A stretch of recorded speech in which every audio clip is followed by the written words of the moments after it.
Chapter 5. As winter drew on, Molly became more and more troublesome. She was late for work every morning and excused herself by saying that she had overslept, and she complained of mysterious pains, although her appetite was excellent. On every kind of pretext, she would run away from work and go to the drinking pool, where she would stand foolishly, gazing at her own reflection in the water. But there were also rumors of something more serious. One day, as Molly strolled blithely into the yard, flirting her long tail and chewing at a stalk of hay, Clover took her aside. "Molly," she said, "I have something very serious to say to you. This morning I saw you looking over the hedge that divides Animal Farm from Foxwood. One of Mr. Pilkington's men was standing on the other side of the hedge, and I was a long way away, but I'm almost certain I saw this. He was talking to you, and you were allowing him to stroke your nose." "What does that mean, Molly?" "He didn't. I wasn't. It isn't true," cried Molly, beginning to prance about and paw the ground. "Molly, look me in the face. Do you give me your word of honor that the man was not stroking your nose?" "It isn't true," repeated Molly. But she could not look Clover in the face, and the next moment she took to her heels and galloped away into the field. A thought struck Clover. Without saying anything to the others, she went to Molly's stall and turned over the straw with her hoof. Hidden under the straw was a little pile of lump sugar and several bunches of ribbon of different colors. 3 days later, Molly disappeared. For some weeks, nothing was known of her whereabouts. Then the pigeons reported that they had seen her on the other side of Willingdon. She was between the shafts of a smart dog cart painted red and black, which was standing outside a public house. A fat, red-faced man in check breeches and gaiters, who looked like a publican, was stroking her nose and feeding her with sugar. Her coat was newly clipped, and she wore a scarlet ribbon round her forelock.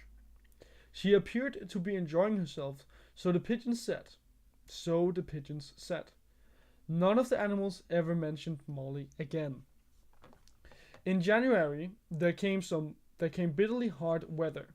The earth was like iron, and nothing could be done in the fields. Many meetings were held in the big barn, and the pigs occupied themselves in planning out the work of the coming season. It had come to be accepted that the pigs, who were manifestly cleverer than the other animals, should decide all questions of farm policy, though their decisions had to be ratified by a majority vote. This arrangement would have worked well enough if it had not been for the disputes between Snowball and Napoleon. These two disagreed at every point where disagreement was possible. If one of them suggested sowing a bigger acreage with barley, the other was certain to demand a bigger acreage of oats, and if one of them said that such and such a field was just right for cabbages, the other would declare that it was useless for anything except roots. Each had his own following, and there were some violent debates. At the meetings, Snowball often won over the majority by his brilliant speeches, but Napoleon was better at canvassing support for himself in between times. He was especially successful with the sheep. Of late, the sheep had taken to bleating 4 legs good, 2 legs bad, both in and out of season, and they often interrupted the meeting with this. It was noticed that they were especially liable to break into 4 legs good, 2 legs bad, at the crucial moments in Snowball's speeches. Snowball had made a close study of some book numbers of The Farmer and Stock Breeder, which he had found in the farmhouse, and was full of plans for innovations and improvements. He talked learnedly about field drains, silage, and basic slack, and had worked out a complicated scheme for all the animals to drop their dung directly in the fields at a different spot every day to save the labor of cartage. Napoleon produced no schemes of his own, but said quietly that snowballs would come to nothing and seemed to be biding his time. But of all the controversies, none was so bitter as the one that took place over the windmill. In the long pasture, not far from the farm buildings, there was a small knoll, which was the highest point on the farm. After surveying the ground, Snowball declared that this was just a place for a windmill, which could be made to operate a dynamo and supply the farm with electrical power. This would light the stalls and warm them in winter, and would also run a circular saw, a shaft cutter, a manual slicer, and an electric milking machine. The animals had never heard of anything of this kind before, for the farm was an old-fashioned one and had only had the most primitive machinery. And they listened in astonishment, while Snowball conjured up pictures of fantastic machines which would do their work for them while they grazed at their ease in the fields or improved their minds with reading and conversation. Within a few weeks, Snowball's plan for the windmill were fully worked out. The mechanical details came mostly from 3 books which had belonged to Mr. Jones. 1,000 useful things to do about the house, every man his own bricklayer, and electricity for beginners.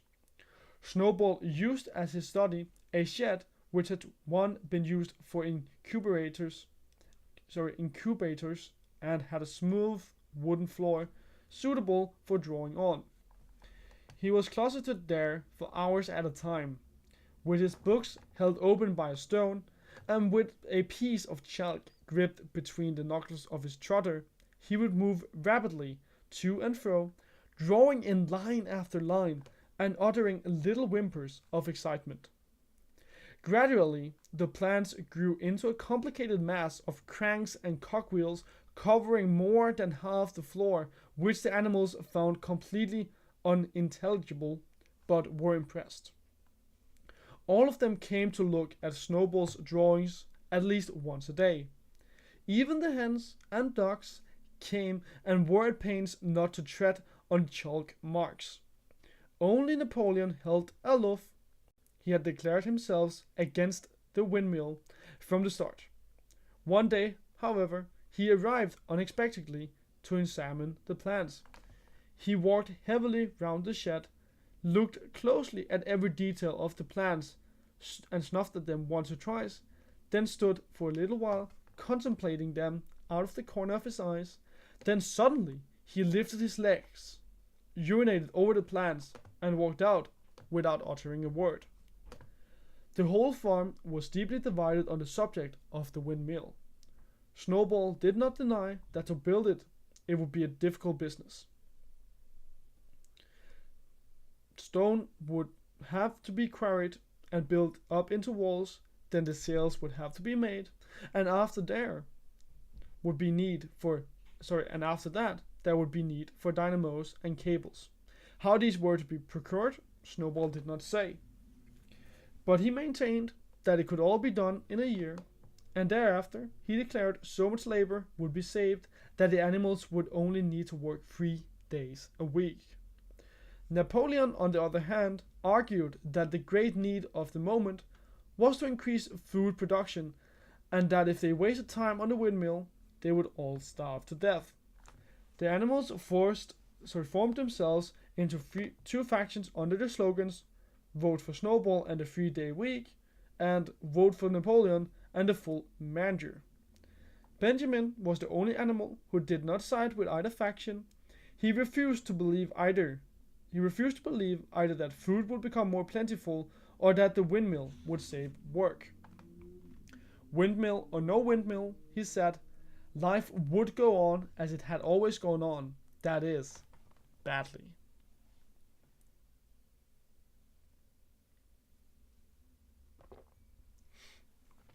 Apart from the disputes over the windmill, there was the question of the defense of the farm. It was fully realized that though the human beings had been defeated in the battle of the cowshed, they might make another and more determined attempt to recapture the farm and reinstate Mr. Jones.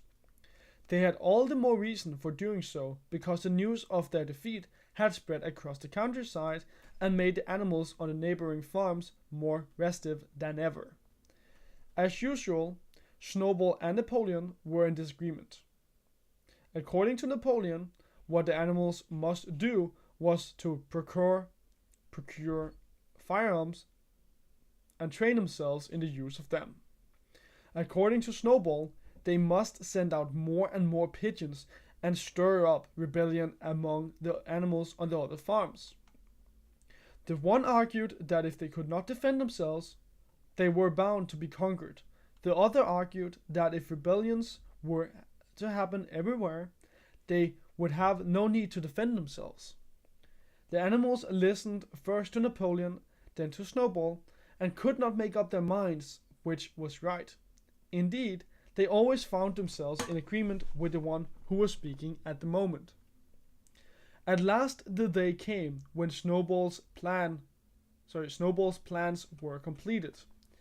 At the meeting on the following Sunday, the question of whether or not to begin working on the windmill was to be put to the vote. When the animals had assembled in the big barn, Snowball stood up and, though occasionally interrupted by bleating from the sheep, set forth his reasons for advocating the building of the windmill. Then Napoleon stood up to reply. He said very quietly that the windmill was nonsense and that he advised nobody to vote for it, and promptly sat down again. He had spoken for barely 30 seconds and seemed almost indifferent as to the effect he produced. As at this, Snowball sprang to his feet and, shouting down the sheep, who had begun bleating again, broke into a passionate appeal in favor of the windmill. Until now, the animals had been about equally divided in their sympathies, but in a moment, Snowball's eloquence had carried them away. In glowing sentences, he painted a picture of Animal Farm, as it might be when sordid labor was lifted from the animals' backs. His imagination had now run far beyond shaft cutters and turnip slices. Electricity, he said, could operate threshing machines, plows, harrows, rollers, and reapers and binders, besides supplying every stall with its own electric light, hot and cold water, and an electric heater. By the time he had finished speaking, there was no doubt as to which way the vote could go. But just at this moment, Napoleon stood up and, casting a peculiar sidelong look at Snowball, uttered a high-pitched whimper of a kind no one had ever heard him utter before. At this there was a terrible baying sound outside, and 9 enormous dogs wearing brass-studded collars came bounding into the barn. They dashed straight for Snowball, who only sprang from his place just in time to escape their snapping jaws. In a moment he was out of the door, and they were after him. Too amazed and frightened to speak, all the animals crowded through the door to watch the chase. Snowball was racing across the long pasture that led to the road. He was running as only a pig can run, but the dogs were close on his heels. Suddenly he slipped, and it seemed certain that they had him. Then he was up again, running faster than ever. Then the dogs were gaining on him again. One of them all but closed his jaws on Snowball's tail, but Snowball whisked it free just in time. Then he put on an extra spurt and, with a few inches to spare, slipped through a hole in the hedge and was seen no more. Silent and terrified, the animals crept back into the barn. In a moment the dogs came bounding back. At first, no one had been able to imagine where these creatures came from, but the problem was soon solved. They were the puppies whom Napoleon had taken away from their mothers and reared privately. Though not fully grown yet, they were huge dogs and as fierce looking as wolves. They kept close to Napoleon. It was noticed that they waged their tails to him in the same way as the other dogs had been used to do to Mr. Jones.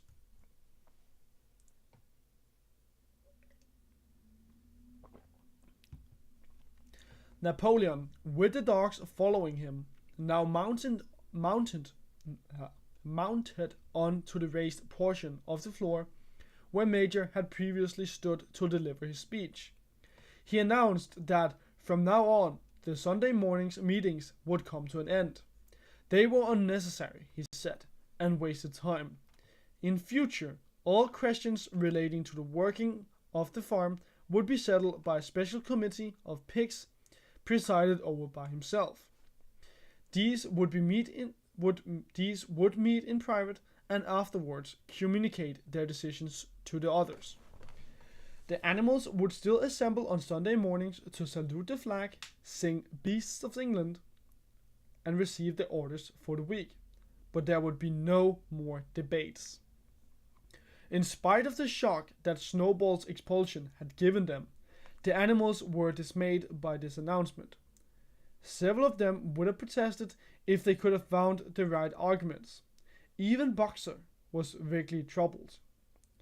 He set his ears back, shook his forelock several times, and tried hard to marshal his thoughts, but in the end he could not think of anything to say.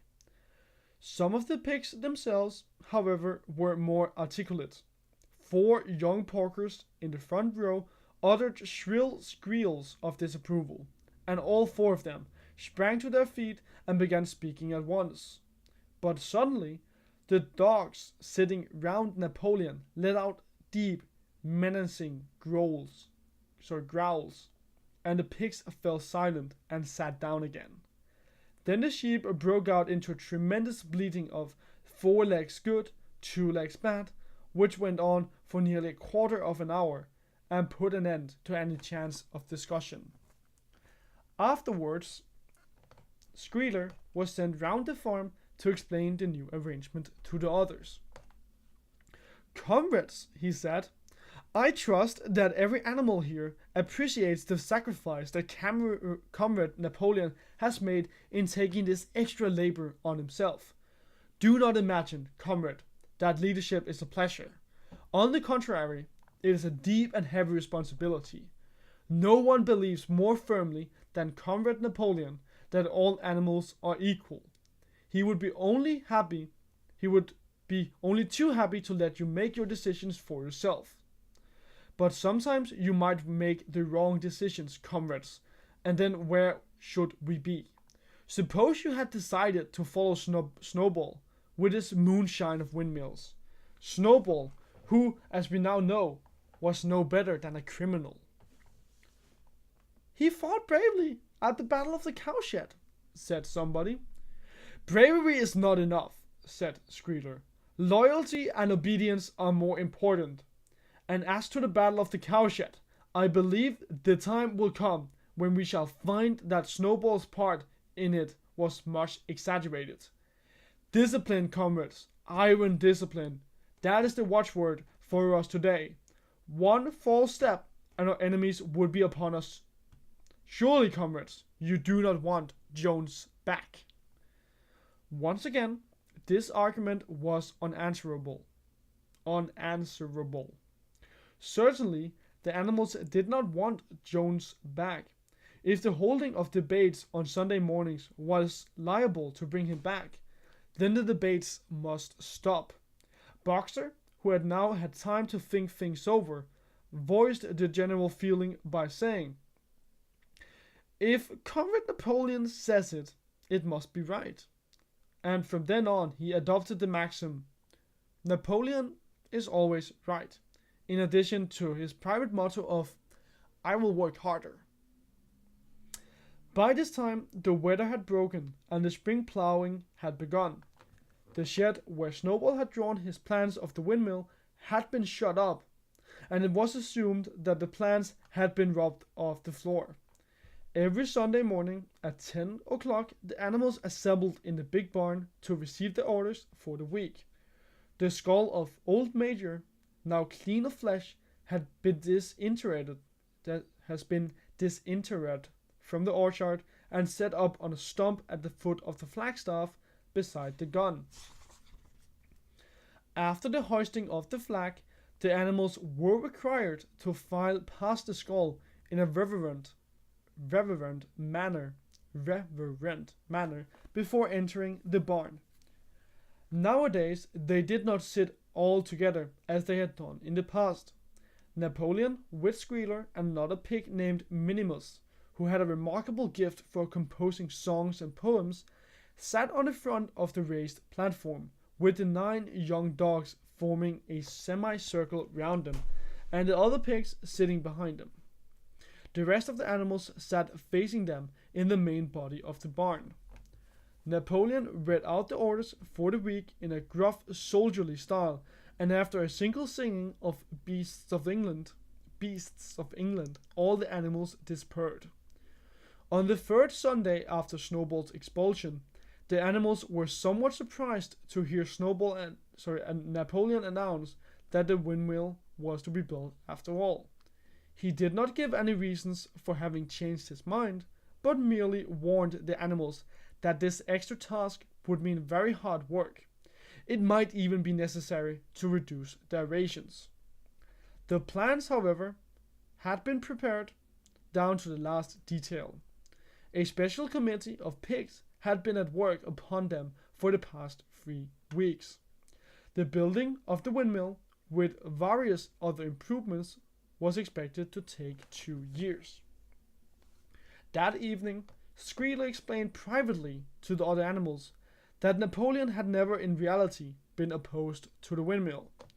On the contrary, it was he who had advocated it in the beginning, and the plan which Snowball had drawn on the floor of the incubator shed had actually been stolen from among Napoleon's papers.